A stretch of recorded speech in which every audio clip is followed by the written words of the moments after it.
To understand the balance, think of the balance beam. When objects are of equal weight, they are in balance. Several small items on one side can be balanced by a large object on the other side. Visual balance works in much the same way. It can be affected not only by the size of objects, but also by their value, for example, lightness or darkness. Balance usually comes in two forms: symmetrical and asymmetrical. Symmetrical balance is mirror image balance. If a line is drawn down the center of the page, all the objects on one side are mirrored on the other side. Sometimes the objects are completely identical, and sometimes they are not. Then they are similar in terms of numbers of objects, colors, and other elements.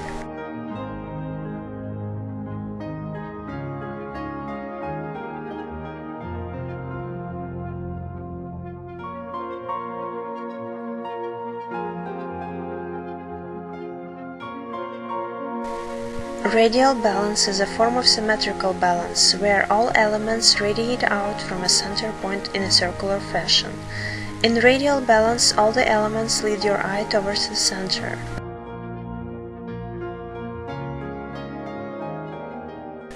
Asymmetrical balance occurs when several smaller items on one side are balanced by a large item on the other side, or smaller items are placed farther away from the center than larger objects. One darker item may need to be balanced by several lighter objects. Asymmetrical balance may appear more casual and less planned. The layout must be, however, planned very carefully to ensure that it is still balanced. An unbalanced page or screen creates a feeling of tension, as if the page or screen might tip or things might slide off the side, just as the unbalanced balance beam would tip to one side.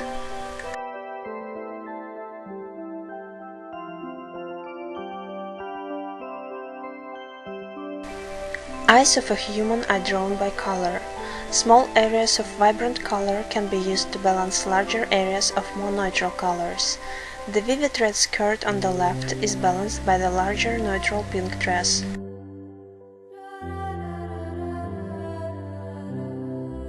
Value refers to darkness or lightness of objects. Black against white has a much stronger contrast than gray against white. To balance these two colors, you would need a larger area of gray to balance the stronger value of black.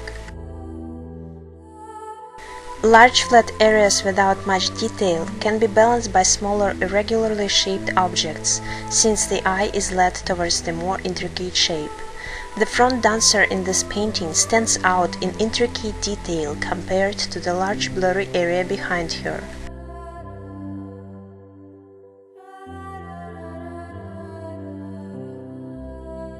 Using a balance beam, a larger weight closer to the center point can be balanced by a lighter weight farther away from the center. This is the basis for balance by position. Sometimes larger elements on one side of the page can be balanced by a smaller element that is positioned by itself at the far end of the other.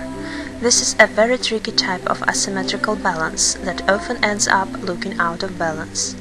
Look at how the small watering can on the left is used to balance the larger dancers to the right.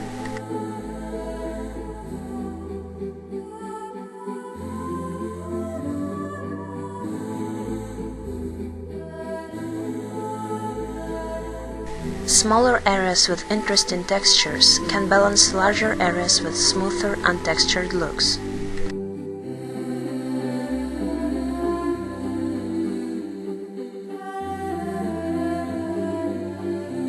Your eye can be led to a certain point in a picture depending on how the elements are arranged. If the people in a picture are looking in a certain direction, your eye will be led there as well.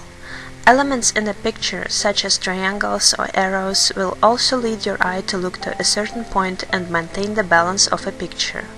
Look how the eye direction of the dancers and musicians in this painting lead your eye to the small gaslight, which provide a focal point in this painting.